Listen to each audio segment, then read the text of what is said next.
another episode of Unveiling Conversations with Dr. Sakonja. Today I am graced with another phenomenal human being, another phenomenal person, Trap De Niro, who is a business owner. She is the CEO, founder of Safe Place Only, a clothing line. And I just want to say for the record, I have on your T-shirt, I one of your appreciate it. T-shirts. It You know, I nice. kind of ripped it up and cut it Stay up, creative. yeah. But it's Safe Place Only, a phenomenal clothing line, and we'll talk about a little bit about that later. In the entertainment industry, just a very brilliant, innovative person. I appreciate it. Very well connected in the entertainment industry, and she has leveraged that to build a phenomenal brand, a brand that's doing great things in the street. I watch you now. I might not like every post, but see, I pay attention. She is doing some phenomenal things out, and you have used what I like to call guerrilla marketing, the old way of doing things to build your brand. Can you tell, first I just want to talk about your brand because I love it so much. I appreciate it. Yes. I thank you for having me. Safe Place Only apparel, established 2016. Really, I came up with it before 2016, but that's the birthday, Black Friday 2016. Safe is not exposed to danger or risk. A play is a daily engagement. With that being said, Safe Plays is no longer a part of the leading generation because stereotype and violence is something they put on African American and other descendants. So when you're wearing the merch, it's kind of like just being safe, being free. It's not for a certain group of people. It's for everybody because everybody want to be safe in a dangerous society. So I felt to make something more conscious to touch like the people that I'm supposed to reach, but in a good way. Yes, yes. So yeah, that's the meaning of SPO, Safe Plays Only. You can, it's growing. I outdone myself. You have, and it's so amazing because I know when we start off with ideas, we never really understand how big that idea is. So, and a small idea, just something that God plants in your spirit, and like you said, you were talking about being safe and making safe plays because in the streets, some plays can be very dangerous and unsafe, can put you in jail or in your grave. So. To have that one idea and begin to build a brand off of that and to see how it has blossomed is incredible. But I want to go back, and I want to go back to Young Trap, and I want to talk about how your spiritual beliefs has got you to this place today, because that's the kind of theme for this season for Unveiling Conversations. So I want to go back until when did you realize that, or when were you introduced to God? I've been introduced to God my entire life. My grandmother, who's no longer here, she was an evangelist prophetess. We was having church in the living room, and I mean, I was born in the church. It's just, the question should be, when did I fall away from God and become reintroduced to God? Well, tell me about that. Like I said, I was born in the church. That don't mean I was there every Sunday, right. But, we all was born yes. a certain way. So I was born in the church. My grandma, she was having church in the living room for years, practicing. I didn't have the best childhood growing up when it comes to behavior. I was kind of bad, so I used to get sent off a lot. And where did they send you to? My grandma's house. Okay. Wherever she moved, can get you in because she trouble. was in New Jersey, Pennsylvania, Minnesota, North Carolina. At the time, wherever she's at, that's where I would be, and it was kind of like a punishment. Oh, wow. Yeah, it was kind of like a punishment because at grandma's house, you're going to beat on the tambourine. You're going to do everything that's pertaining what the direction she was going in. Oh. And at the time, like, I wasn't too interested, and I kind of fell back. The good thing about my grandma is she never forced anything. She let life be my best teacher. And I went through a lot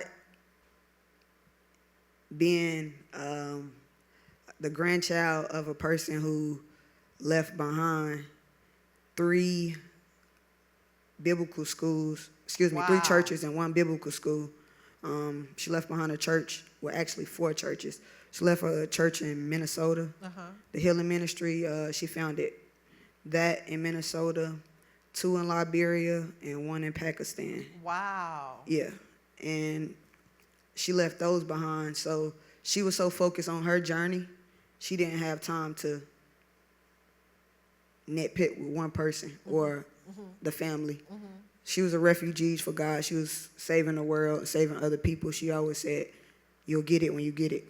And it took for her to pass away for me to actually understand everything she was trying to get me to understand growing up.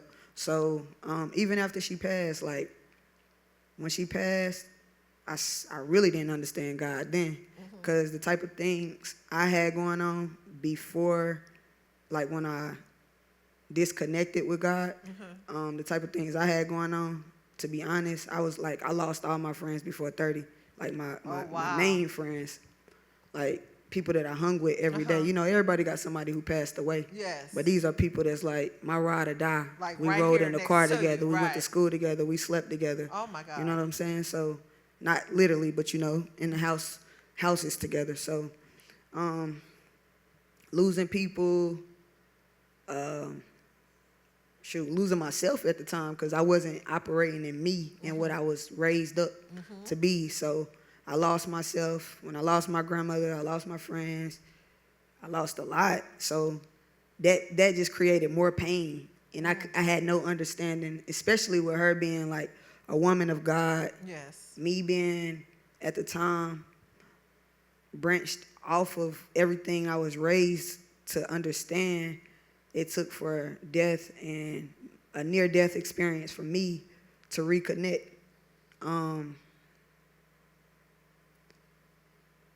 I would say I found God, actually. I had already started praying before I came back to Atlanta, because I always pray no matter what. But sometimes I just Fell off, so we fell all off, do. you know, Yeah, like we all do. We all do. So when I got out here in Atlanta, I would say that's really when I reconnected, when I really found myself. Because it was once upon a time where I always knew God is real, but I just stopped channeling my energy. And everybody I would say, "You got something with you. You got something with you." And I was hearing it at the time, but it always go over my head, because I was trying other things. Yes. I was trying other practices. I was open to other religions. I was just trying to find out a way to get access to questions that I had unanswered. Yes. At the time, my grandmother was the person, because she was an overseer. Yes. She was a visionary. She can go into your life. I feel like I connected with Dr. Badu because that was her favorite, and not only that, they were similar with how they can read people and stuff like that. So let's talk about Dr. Badu is our spiritual father. We also share the same spiritual father, and that's how we met. And I remember we sat down one night and you told me this story, which I just think is totally fascinating. And it's totally opposite than what we would think, that you would have a grandmother that was this huge person in the ministry with all of these huge gifts. But I do recall Dr. Badu speaking about that your grandmother was actually sending you a message at one point. That was crazy, because like I always see numbers. So I got this tattoo, like 444, 1111, 448. Those are all my angel numbers. Yes. Symbolic to that. So like I always ask for a sign, because it seemed like I've had good and bad signs, and sometimes you can't determine the two. Oh, that's good. You don't know if it's a blessing or a curse. Oh, that's good. And majority of my life I felt like being cursed, but it's blessings that lie within the curse. So I had to learn to spread light on the dark parts of my life. Yes. And the stuff that I was going through that I couldn't understand, because life is about understanding. Yes, it is. And a lot of people probably fight depression and other things for the simple fact, for the things they don't understand. Sometimes you wonder why because I've tried being a good person plenty of times. Yes. But it seemed like every time I tried doing good, more bad things came. Yes. But when I did bad things, all the good things came. So it was like torn between the two versus walking a straight line. And I was just falling to the left, to the right, to the left, to the right. I got a tattoo to say, for you know not what you do. For a long time, I was doing things, but like I said, I didn't understand nothing I was doing. And it took for things to occur in my life to just shake my world up.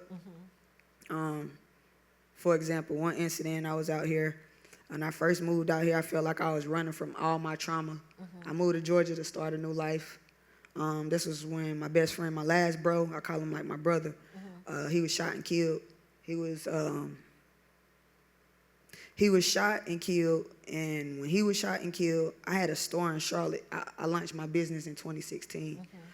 He died in 2018, and I was having like, I never had a vision. Like I said, I used to have like thoughts of like the devil making me feel like somebody want to kill me. Okay. You know what I'm saying? So I was running from trying to dodge death in a dark place to where half of me felt like I wasn't supposed to be here, and the other half just felt like my grandmother always told me she seen something big for me in my life. And I felt like if I didn't leave there, I was going to die there. So I just packed everything up in a U-Haul, had nowhere to stay. I just drove a U-Haul to Georgia, just running.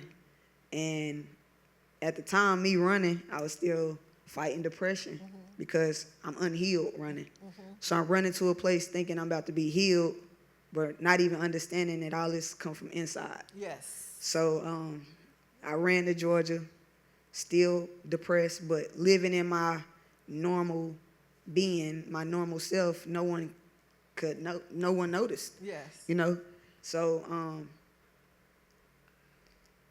in the midst of me being depressed and fighting all this and fighting everything that I went through, I never had time to heal. I'm always been an influencer. Yes. Like, people always looked up to me. So Wow. I never had time to show no one or grieve or lay my head on nobody's shoulder. I always had to keep going. Keep going. So yeah, that's incredible. And I mean, you touched on so many good points. I'm just taking note. But I want to go back to what you said about life is about understanding. And I think a lot of things come out of misunderstanding. And so tell me, go a little bit deeper with that. How can one begin to understand life, especially when they go from, well, the Bible says something about a double-minded man. So you go back and forth. You're not sure which path you want to take, right? So tell me, when you begin to seek understanding, how would that put you back on track? I feel like sometimes people don't go through enough real stuff in their life. And, I mean, the Bible say God give his toughest battles to his strongest soldiers. He does. So some people never been through nothing. Yes. Everybody go through something. Yes. But some people haven't been through enough of real crisis in their life, not just losing something. Right. But just like real deal crisis. Yes. Like, I've been through stuff that my mom don't even know. Wow. You know what I'm saying? I've been through stuff that the church don't know. Yes. I've been through stuff that I can't explain it. So it's like, and sometimes I still go through stuff that is not meant to be mentioned. Right. Because everything ain't for everybody. That's right. And a lot of stuff people don't understand. Yes. So understanding falls under a huge umbrella for me anyway. Because I had to see the full pie. I was listening to T.D. Jakes the other day, and he said, we look at problems from a microscope versus a telescope. Yes. And I felt that wholeheartedly because I had to step out the car for a second and see the whole picture versus riding in the front seat. Yes. Or a view from the back. Yes. So I had to like basically look at my life outside of me. Oh, that's good. Because I'm the one living my life. Yeah. You the one living your life. So it's like understanding, I have to understand the world first of all. I have to understand what I'm going through is not only spiritual, it's spiritual, but some things I went through is because of things I put myself through and Yes. put myself situations I put myself in, and I'm still learning it every day. Yes. You know, so to try to avoid that, I just worked on talking to God, building my faith, asking for signs, like I said. Yes. When I moved here, a situation happened. A situation occurred, like I said, a near-death experience for me. I was brung back to Christ from that point because right before that situation happened, I didn't care if I lived or died. Wow. So I didn't want to die, but I didn't care. Like I didn't care. So I feel like being that I didn't care, I kept being introduced to incidents to where God was just shaking my world up. Like I said, it falls under understanding because I was going through things that I didn't know why, but then I had to shift my energy Yes. because I always tell people, well, I tell more teenagers because my story is really for the youth Yes. and for what's coming after, like me, ages 14 through 25 or Yes. 30. And it falls with my brand as well, plays a huge part because a lot of people feel misunderstood. Yes. People have always judged me Yes. before they speak to me, Yes. before they hear me speak, before they Yes. talk to me. So I always been kind of closed in the shell. Yes. And like when I literally had a near-death experience in Atlanta, I woke up, I Yeah. could say, because that moment put me in a line where if it was life or death, that quick. And I literally had a split second to think if I wanted to die. Oh, wow. And I never been in a situation where it came so quick. And I never been in a situation where I seen myself feeling like I'm about to die. That is incredible. You know what I love about God is that, you know, he's not like people, so, you know, he doesn't judge us, right? Because he understands the bigger picture, right? He already has the canvas already laid out of your life already laid out. So he knew before you got here, everything that was going to happen, everything that you've been through, everything that you did. And it's okay with him because what you understand is that you are living your life to please God and not man, right? And so the bigger picture, you understand that from your vision that you are doing something mighty and great, and you are impacting people that the church may not be able to reach, right? Through your brand and just through your presence, through your relationships, right? And so when someone is having a negative experience, even if they're not in the industry per se and solid in the industry, even if it's a young person, because you said that's what your brand is for, the young people, you're able to speak to them about decisions and choices that they make, even the smallest minute decision or choice that will help keep them on the right track and the wrong track. And so what I love is that, you know, I hope that you understand that everything you went through is a good thing. You know? For sure. It's good. No, for sure. Yeah, it's good. I see that later on down the line. Yeah. Like I said, I had to step out and see that. I don't regret nothing. Yeah. I don't regret nothing I went through. I just wish I didn't know so many people. Because then I feel like I'll be less, like, I know too many people. Like, I've been a popular person my whole life. I played basketball growing up. Played basketball since I was 7, all the way until college. Yes. So it's like, I know too many people. So you're like on a platform where everybody can see what's going on. Yeah, I love the platform and the reach, but then it's good and it's bad sides of that because it don't skip a beat sometimes when it comes to the dark world or what's going on, or you may lose somebody because I know too many people. So some people may be like, why you always, what's wrong? I'm touching more people, I'm interacting with more people, I'm crossing paths with people that people may not ever see except for online, or touching shoulders with people where I said this thing to where one day I was online and I was in San Francisco when I first got to California, and it was like real dangerous where I was at. I didn't know. I just could tell once I got there. But then I was like, I just pulled my phone out instantly and it said, a lot of people say that social media messed the world up. And I say, not for me, not for my people, because guess what? I never had hope. Yes. Now I can give people hope at home I love who that. will never make it out. Yes. So some people live through me and my journey, Yes. and I know that, and it ain't for everybody. Yes. So that's why I say some people don't understand, because everything isn't for everybody, and I got a lot of people living through me and my journey. And when I be out and I'm places, I met a dude one night in the club, and he said, I didn't know him.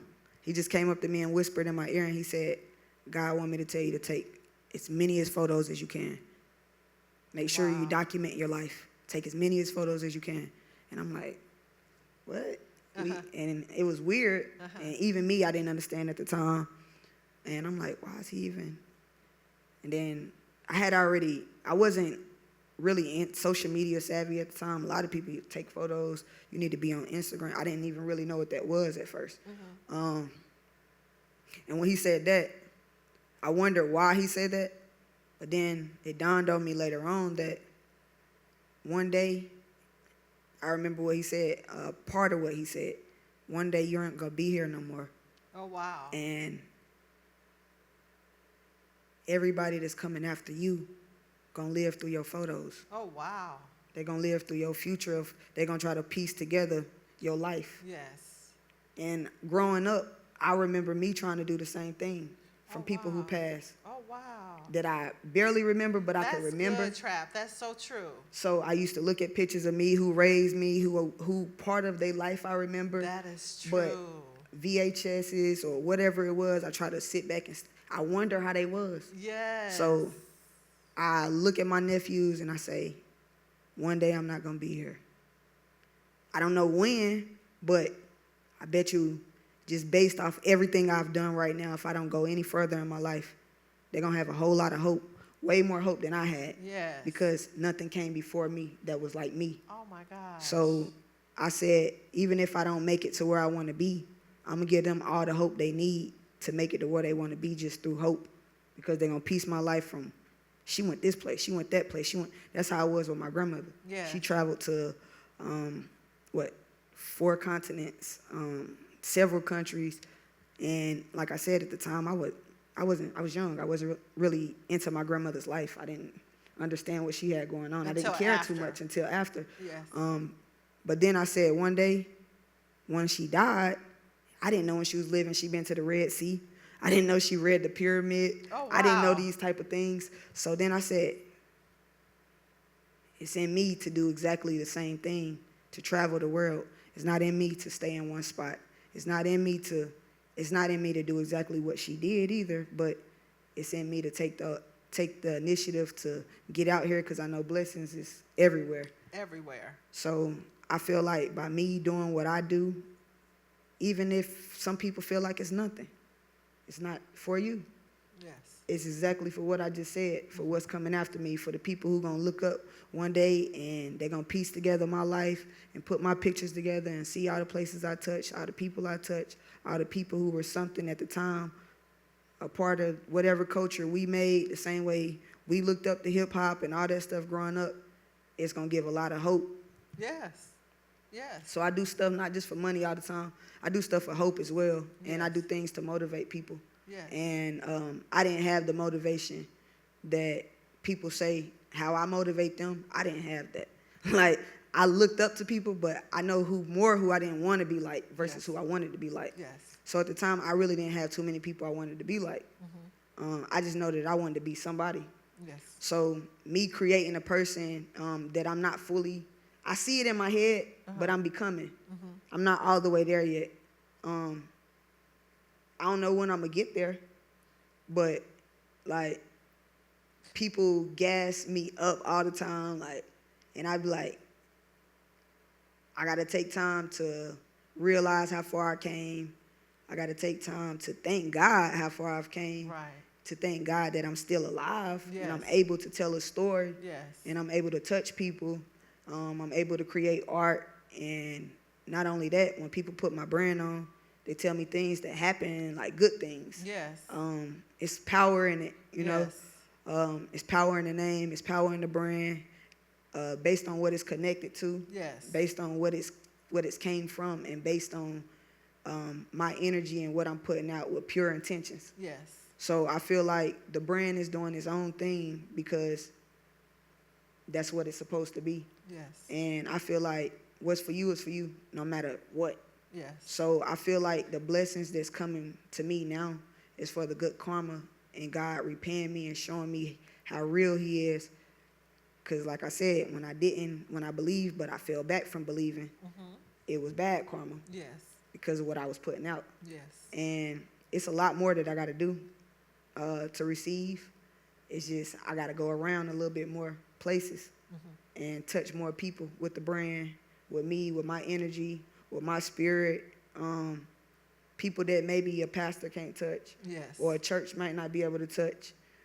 So I know God's using me in a magnificent way. Yes. I don't know what he's doing with me right now, but it's been a roller coaster. Yes. It's up and down.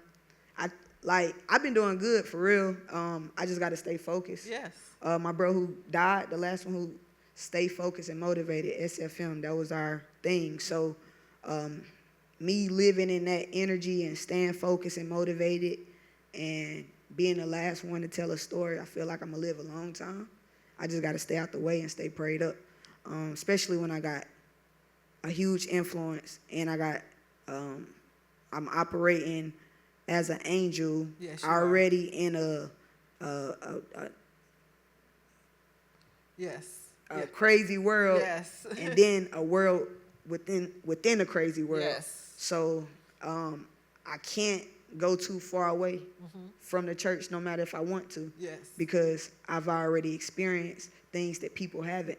So, I mean, sometimes I be telling people you're going to have to go through something to get where I'm coming from, or it haven't happened to you it haven't fell on you yet. It haven't dawned on you yet.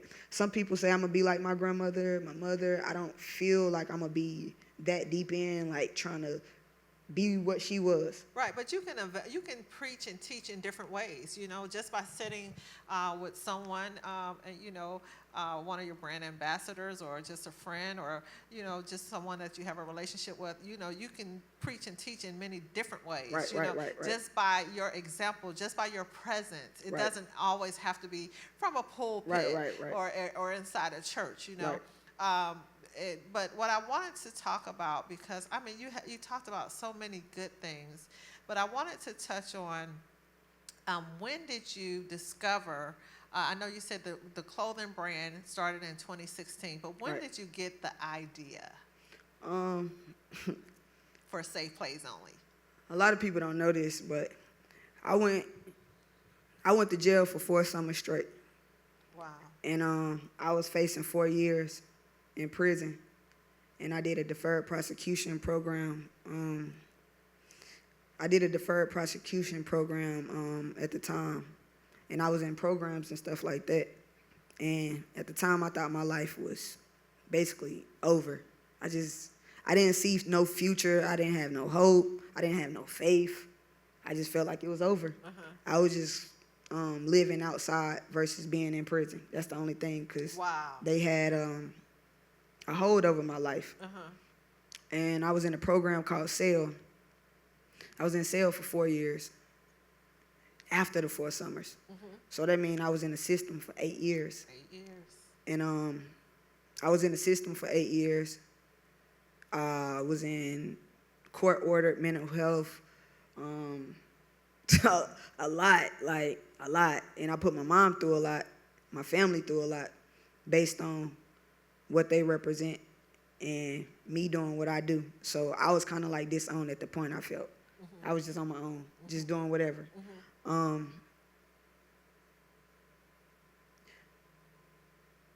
felt like the program really helped me. I didn't understand at the time. No one did. And I felt like without the program, I wouldn't have probably lived. Yes. And like sometimes I want to call them up and just tell them thank you. Yeah. And I want to go back and visit. Yes. Because they don't really know exactly what's going on with me. Yes. And after I got out the program, because one day I basically said, you know what? Y'all can take me to jail. I don't even care no more. I'm tired of doing what's right. And Y'all ain't trying to meet me halfway or help me out. So I said, if they want to come take me to jail, they can take me to jail. I'm just tired. I give up. So I was waiting, and I was in my room. I was waiting. It's the first time I ever been on house arrest or any of those things. People don't even know. So I was waiting, and I got a phone call, and I just knew they were like, oh, yeah, you about to, I thought they were going to come pick me up or whatever. My public defender at the time, he said, Miss Brown. I said, yes. He said, I got good news and I got bad news for you. Which one you want to hear first?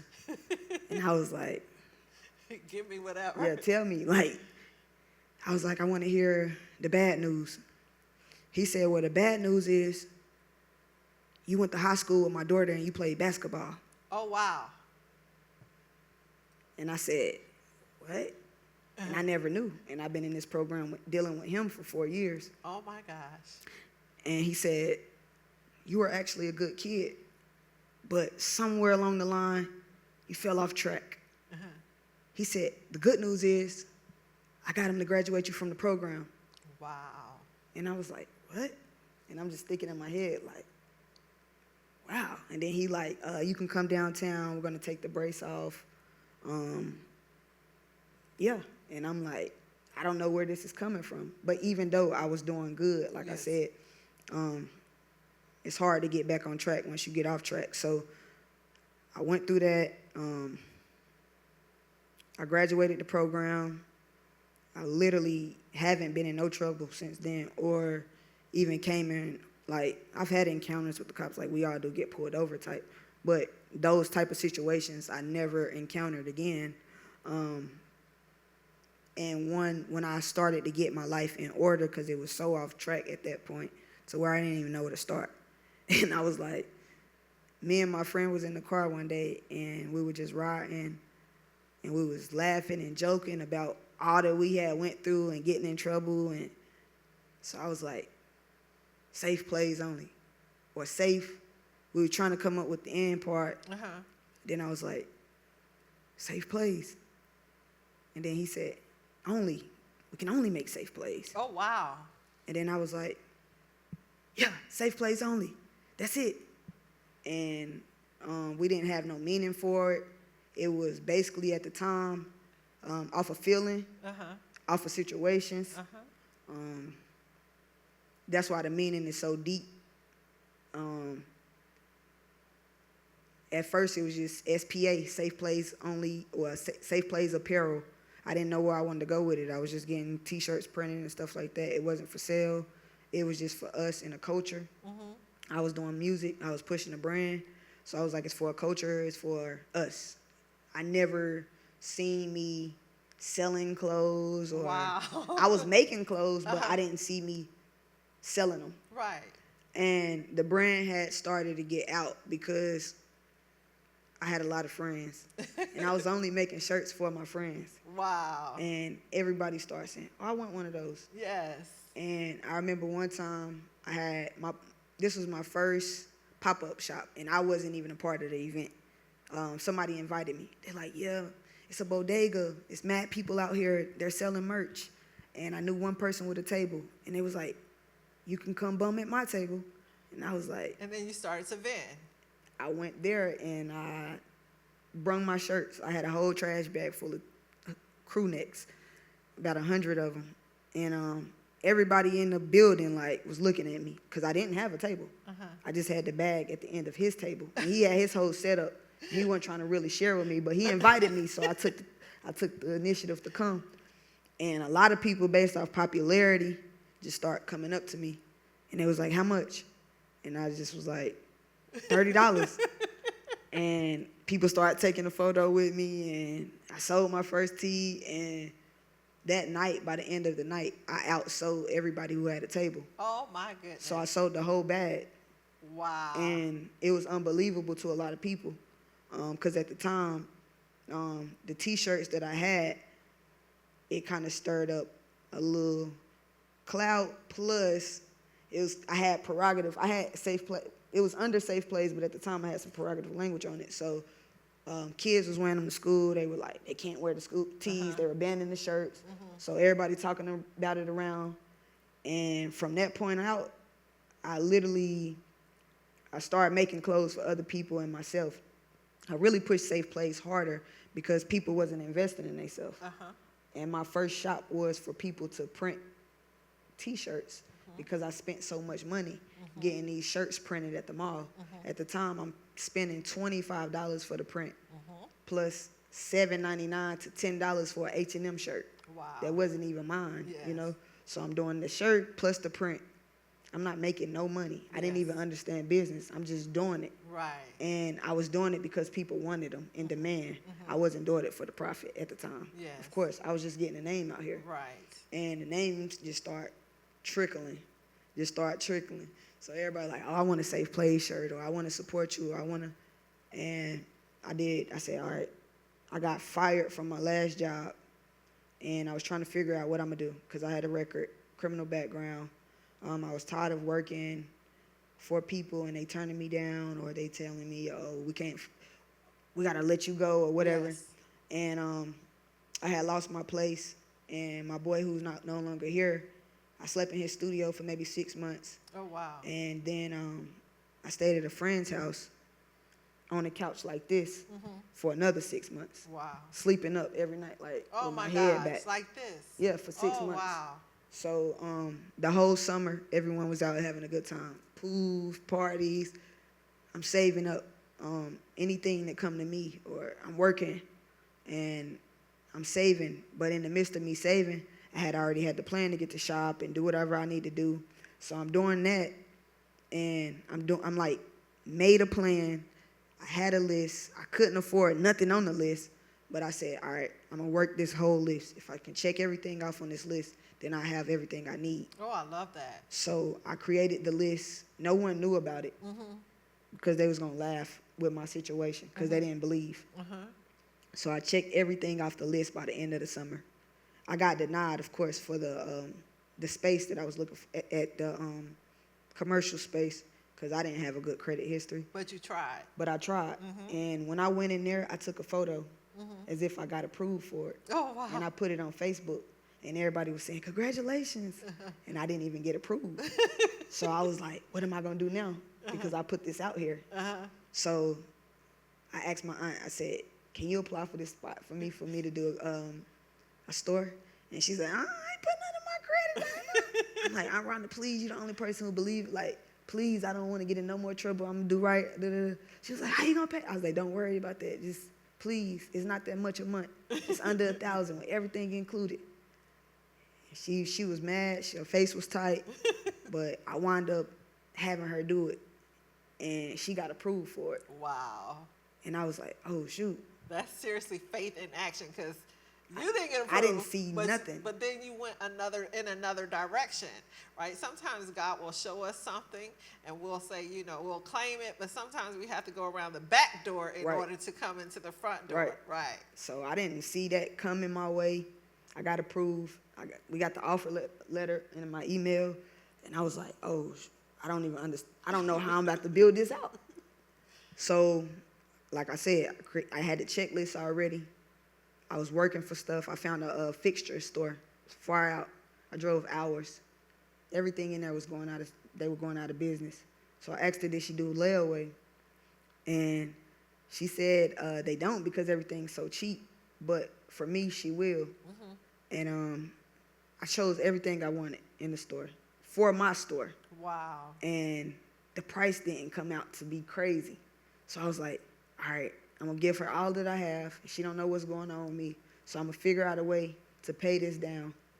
I had the store for 6 months before I could open. And everybody's like, when are you opening? You got the store. When are you opening? Nobody knew my situation. So I'm like, I don't know what I'm going to do. And I finally paid the fixtures off. I was working jobs and stuff, side hustling. Paid the fixtures off. Now I can take it home, take it to the store. So now I got a store with fixtures and everything in it, but I had no merch to hang up. So I was like literally building. Like, I look at my story like Noah Ark, because it's like when he telling everybody that the flood coming and he preparing for everything, and no one's like know that he's going to be good in the end. Yes. So I'm building through the storm. I'm building in silence. That's why I believe silence is golden. It is Because no golden. one could shake my world at the time. And I noticed the moment I did tell people what I had going on, they was like, oh, you can't do that. Oh, that's too much. Oh, da, da, da. Everybody had negative impact. So I was just like, all right, let me just show them different. So I ended up, I don't even know, I can't even tell you how I ended up getting so much merch to where a boutique turned into a retail store. But all my merch, and then I had came up with an idea to where I'm going to carry other people's brand to fill the store. This is incredible. This whole story is just a story of resilience and determination. And even though you don't think you had focus, I believe at times you were focused. Right. And that's how you got here. And I love the fact that of all the people that you are touching, all the people that you have touched, and those that you are to touch, because Right. we know that, like your grandmother said, you are destined for greater things, Right. even than now. Right. So we know that your story has been challenging at times. You've had to come over some obstacles that other people had not had to overcome. Some things that some people may not ever see in their lives. Right. But I tell everybody this: all of our roads are not paved with gold. Right. And some people have pebbles, and Right. some people have bricks, and Right. some people have walls that they have to bust through. Right. But as long as we are keeping God as the focus, and we know you had a praying grandmother, praying mother, and so you have been divinely covered, even though you were sometimes in a messy situation. But in all, your story is to help those that are different Right. than the typical average American or from another country. And one thing I do want to touch on is when you said that your grandmother traveled all around the world. So you knew you could not settle for just being in one state.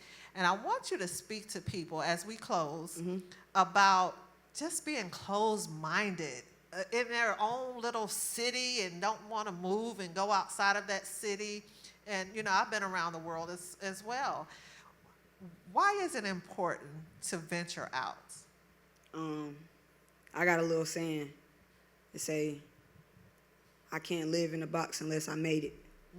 I was boxed in, and like when you're back against the wall and you look to the left or you look to the right and you in a box, you don't really see outside that box.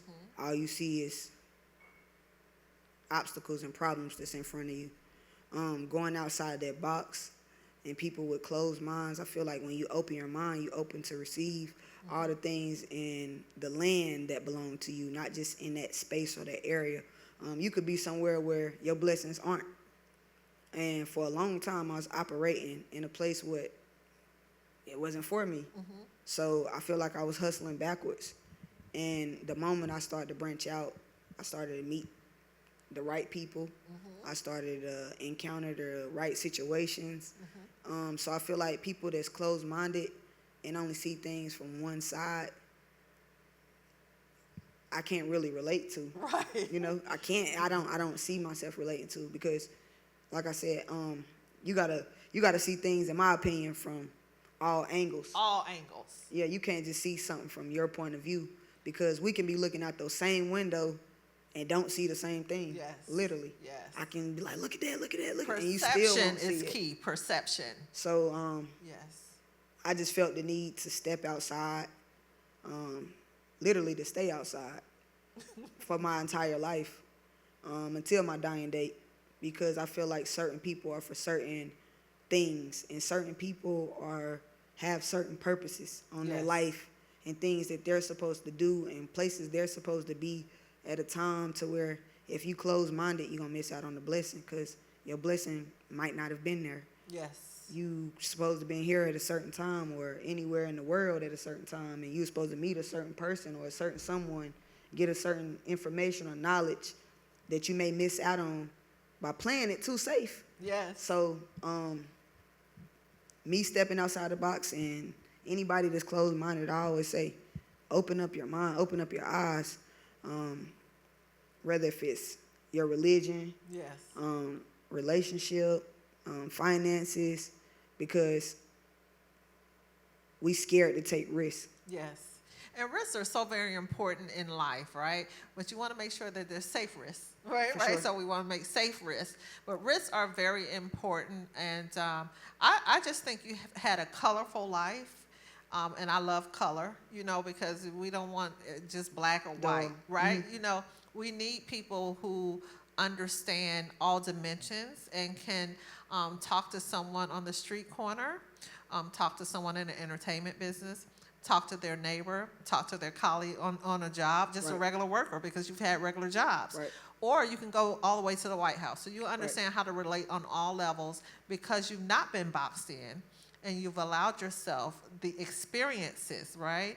And so I appreciate that. I had to really throw this do. in. I don't mean to cut you off, No. but I just got to throw this part in, where I did finally wake up and get out the box. I read a book that it's called Think Like a Bird, Oh, wow. and I met the owner by basically manifesting it. And I read his book, and for forever, I thought like everyone else until I read that book. And it made me, basically, the book just tells you a bird flies high. Yes. If you thinking like everybody else, you thinking low. Yes. You vibrating low. So I had to put myself in a bird eye view. Yes. So everything I do now is from a bird eye view. I can't think like no one else. Yes. I can't think like the people. I think and grow rich. I can't be on the same level as no one, no matter if they get it or not. Yes. So they can stay boxed in, but as far as me, I have to fly like a bird, and birds fly high, and they also use the bathroom on people. I would love to say you fly like an eagle because we know you're not a bird. No, but a right? bird is like an eagle. Yeah, a bird is like A an bird eagle. falls But under- you a eagle fall under a right, bird. But you fly high. Yes. You fly high. So, wow, yeah, that's great. I'm very interested in that book myself. Yes. Reading is fundamental, and I think that you have a brilliant mind. I appreciate it. Yeah, I really do. I think you have a brilliant mind. And I just want to stand up and show you guys the back of this shirt. Can they see the back? Let me move my hair trap. Can they see the back? Okay, so Yeah. that's the back. So she has characters and everything. Her mind is very brilliant. Art. Yes. Art, yes. Artistic. And yes, artistic and just amazing, genius. And so we appreciate your apparel. We know you're going to do big things, and we know that the best is yet to come. Yeah. Sure. And I know you will be around for a long time, and then, the wisdom that you have, you'll be able to share it with the youth on several different platforms. And so we thank you for being here tonight. We thank you for being with us on Unveiling Conversations, and I hope that you enjoyed our conversation. This I is loved our it. It's second actually- time. Yeah, I loved it. Most of my interviews be more so about their entertainment company or business, like nosy news versus insight on me. Yes. And I don't never really go into me because I try to save everything from my books and my Yes. documentary and stuff like that. Yes. And even like I don't want to be judged, Yes. but I'm not afraid to tell whatever. The truth. The truth. So I appreciate it. I appreciate you having me, thinking of me, Yes. giving me the opportunity to tell somebody, to touch somebody. Yes. I love it. And I thank you for saying that. And you still have a lot to put in a documentary, a book. It's just so much information. And I thank you for allowing me to be a little intrusive into your personal life. But the goal is to make this all about you. Right. And so that, because we know that your gifts are for other people, and just to bring together a platform that will help someone that may be going through a similar situation, and especially in the time that we're in and the season Right. that we're in in 2024 Right. with so much loss that we've had to experience from Right. COVID and financial loss and the financial rise in expenses, and people are going through it. Yeah. And so I wanted to use this platform to help people who may not go to church all the time, or people who go to church all the time and still don't know how to find Right. their way of escape. Right. Right? Because there's always a way of escape out of Right. your situation, out of your health issue, out of your financial issue. You just have to open up your mind a little bit. Right. So that's why I love having people from all walks of life. I feel like Tyler Perry Yeah. right now. Yeah, because you have a story. Yeah. Yeah, you have a movie. So, from all walks of life, because we all have a story to tell, and Right. it's a great story. God knew it from the beginning of time, and he wrote our story, and those who are smart enough will be able to impact others and help others change their lives. Well, thank you so much again.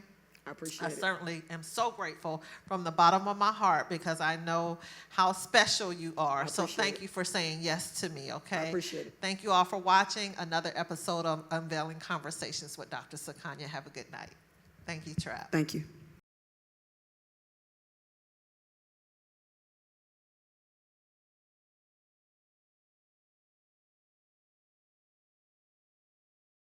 Discover Africa's rich coffee heritage through every sip of Kawa Java.